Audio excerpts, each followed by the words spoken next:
Body building से पहले मैं जैसा शायद अब नज़र आ रहा हूँ वैसा पहले था नहीं। हमेशा दुबला पतला, रंगत के ऊपर ताने, तीली, ट्यूबलाइट, इस तरह के अल्फाज जो हैं वो स्कूल कॉलेजेस के अंदर जो है वो सुनने को मिल जाते थे। मेरा नाम अहसन असलम है। मैं प्रोफेशनल बॉडी बिल्डर हूँ और 2018 से मैंने प्रोफेशनल बॉडी बिल्डिंग स्टार्ट की थी और आज 2024 है।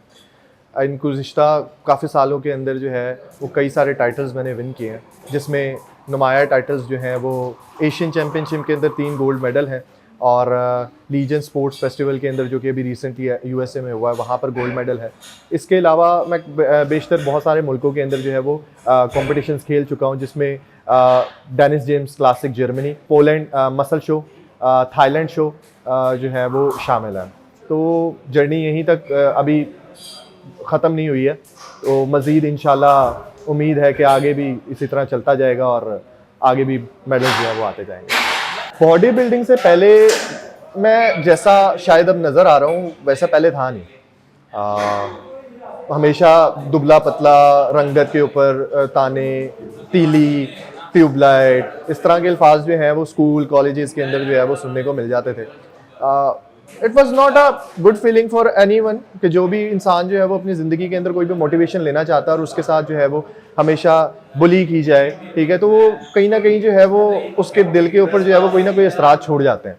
मेरे साथ जो है वो कुछ इसी तरह के मामला बचपन से रहे हैं, लेकिन इन चीज़ों को एक चीज़ माइंड में बिठा ली हुई थी कि इन चीज़ों से हारना नहीं है, इन चीज़ों से अपने आप को गुजारना है और अपने आप को एक ऐसे मुकाम पर लेकर आना है जहाँ पर जो है लोग जो है वो एक दिन इन चीज़ों को साइड पर रखकर जो है वो मेरी शख्सियत जो है वो मानना शुरू करे कि ये इंसान जो है बशर्तिया एक दुबला पतला काला पीला इंसान नहीं है, ठीक है, इसकी एक बशर्तिया एक शख्सियत है, एक ये ज़िंदगी के अंदर वो एक मुकाम रखता है। और वही हुआ कि आज जब लोग मुझे मिलते हैं, ठीक है, तो वो ये नहीं बोलते, ठीक है, कि वो देखो वो एक ऐसा लड़का जा रहा है, वो लोग बोलते हैं कि यार वो देखो सामने वो एक चैंपियन लड़का है, चैंपियन जा रहा है। जब जीत के वापस आया तो उसके बाद लोगों के तासुरात कुछ के अच्छे थे कुछ के बुरे थे, क्योंकि बशर्तिया हम पाकिस्तान में रह रहे हैं और यहाँ पे रहते हुए हम क्या एक्सपेक्ट कर सकते हैं। हम एक ऐसे मुल्क में ज़िंदगी गुजारते हैं जहाँ पर जो है लोग ना तो आपकी खुशी में शामिल होते हैं ना ही आपके गम में शामिल होते हैं।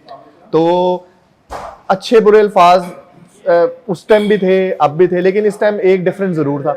वो ये डिफरेंस था कि इस बार ये समझ आ गया हुआ था कि ज़िंदगी में आप कुछ भी कर लो, आप कोई भी जितनी बड़ी अचीवमेंट हासिल कर लो, एक वक्त आएगा, ठीक है, कि जब जो है वो लोग आपको उस चीज़ के ऊपर भी ब्लेम करना शुरू कर देंगे, ठीक है। तो वहाँ पर वो चीज़ जो थी ना, वहाँ पे अब मुझे समझ आ गया हुआ था कि अब लोगों की बातों के ऊपर तवज्जो नहीं देनी, ठीक है। जो पिछले 8-10 साल में जो चीज़ मुझे समझ नहीं आई थी वो वापस आने के बाद समझ आई, ठीक है, कि अब जो है ना, ठीक है, लोगों की बातों को तवज्जो ही नहीं देनी और अपने सफ़र के ऊपर जो है ना गामजन रहना और यही ज़िंदगी जो है वो गुजारनी। जब मैं ऑन स्टेज था ना तो वहाँ की तो सिर्फ फीलिंग्स ही के लिए तो मैं बहुत सारी मेरे अंदर ना मुख्तलिफ I remember that there are lot of emotional movements, lot of fear, बहुत सारा खौफ था इमोशनल मूवमेंट से।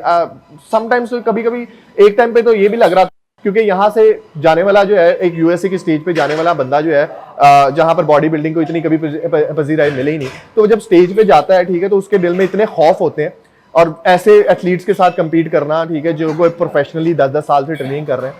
तो मुझे भी यही था कि चलो यहाँ तक पहुँच गए, वही बड़ी बात है, आगे देखते हैं कि क्या करते हैं। बट यस, आई रिमेंबर कि मेरी ऑन स्टेज मूवमेंट से पहले एक मूवमेंट था कि जहाँ पर जो है वो मैं अपने फेवरेट एथलीट से मिला और वो एथलीट मुझे वहाँ पर मिले और जिस तरीके से उन्होंने मुझे मोटिवेट किया, मैं 2-3 का नाम भी लूँगा, डेक्स्टर जैक्सन, मिस्टर ओलंपिया, कारन जे होल्डन, उसके बाद 1-2 और एथलीट भी हैं।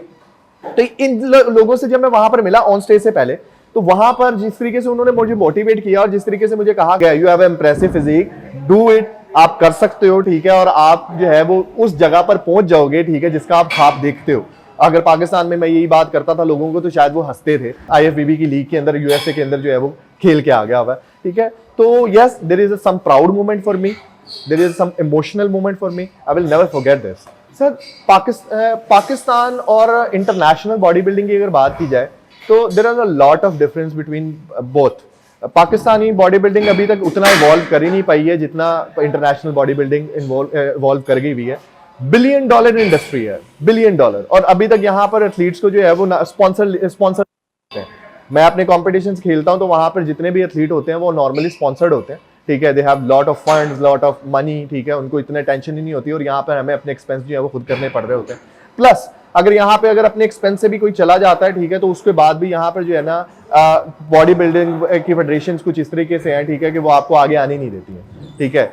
आई जस्ट वांट टू रिकमेंड कि यार और एक नॉर्मल एथलीट के लिए मैं कहूंगा कि यार ठीक है, निकलो यहाँ से, ठीक है, और मैं अपने आप को इवॉल्व करो बिकॉज ऑफ टैलेंट, ठीक है, but due to lack of knowledge and lack of education वो आगे बढ़ ही नहीं पा रहे हैं, ठीक है। मैं उनको ये रिकमेंड करूंगा, ठीक है, कि यार international body building has a lot of standards and lot of opportunities, ठीक है, जहां पर आप बहुत सारी अपॉर्चुनिटी अवेल कर सकते हो जो कि पाकिस्तान में नहीं कर सकते हो, ठीक है। और ये भी साथ साथ कहूंगा कि अगर आप पाकिस्तान में रह रहे हो, ठीक है, तो कम से कम यूनियन इकट्ठी करो ताकि पाकिस्तान की बॉडी बिल्डिंग इंप्रूव हो सके, ठीक है, और आगे जो है वो हम जो है वो इसको भी इवॉल्व कर सके इंटरनेशनल लेवल के ऊपर। स्टीरॉइड के इस्तेमाल की अगर बात करें ना, तो स्टीरॉइड का इस्तेमाल ऐसे ही है कि हर बंदा जो है ना बॉडी बिल्डर, ठीक है, वो आपको यही कहता हुआ मिलेगा कि मैं शायद नेचुरल हूँ, ठीक है। मैं अपनी बात नहीं कर रहा, मैं सबकी बात कर रहा हूँ, ठीक है। Body building, professional body building की मैं बात करूं तो प्रोफेशनल बॉडी बिल्डिंग जो है वो सर नेचुरल नहीं होती, ठीक है। ऑन स्टेज बॉडी बिल्डिंग के अंदर जो है वो बहुत सारी चीजों का इस्तेमाल होता है, ठीक है। आई डोंट रिकमेंड इट, ठीक है, कि आप ये चीजों का इस्तेमाल करो अनटिल अनलेस या तो आपका बहुत बड़ा इंटरनेशनल लेवल तक जाने का शौक है तब, ठीक है, या फिर आपके पास एक प्रॉपर गाइडेंस है, ठीक है। आप मुझे पता है कि मैं जो है वो ये सारी चीजों का अगर देखूं भी, ठीक है, तो I have a personal coaching from international, ठीक है। मेरे पास कोचेज हैं, मेरे पास न्यूट्रिशनिस्ट हैं, ठीक है, जो जिनसे मैं, और ये लोकल नहीं है, पाकिस्तान से नहीं है, इंटरनेशनल है, उनसे सोच समझ के पूछ के किया जाता है। स्टीरॉइड्स के लिए एक ही मैं चीज बोलूंगा, स्टीरॉइड ज्यादा किलिंग मशीन्स, ठीक है। किलिंग मशीन का मतलब है कि ये आपको किसी ना किसी टाइम पे जो है वो कोई ना कोई साइड इफेक्ट दे के ही जाएगा। अगर कोई इंसान ये सोचता है कि आप इसको इस्तेमाल करोगे और आपको कोई साइड इफेक्ट नहीं मिलेगा, ठीक है, तो ये आपकी भूल है, ठीक है। तो दूर रहो जितना हो सकता है, ठीक है। तो और स्पेशली उन लोगों के लिए जो कि अभी अंडर एज है, ठीक है, जिनके मसल्स अभी ग्रो कर सकते हैं, ठीक है, और वो जल्दबाजी के चक्कर में जो है वो स्टीरॉइड्स की तरफ आ रहे हैं, तो डोंट डू इट यार, डोंट ruin योर लाइफ, ठीक है। Go get some good supplements, get some good vitamins, that's all, ठीक है, इससे ज्यादा करने की जरूरत नहीं। तो go get some good supplements, go get some good vitamins and go get it from the authentic shops, ठीक है। और बस यही कहूंगा, ठीक है, इसके अलावा ज्यादा कुछ करने की जरूरत नहीं है। Don't go for steroids and best of luck.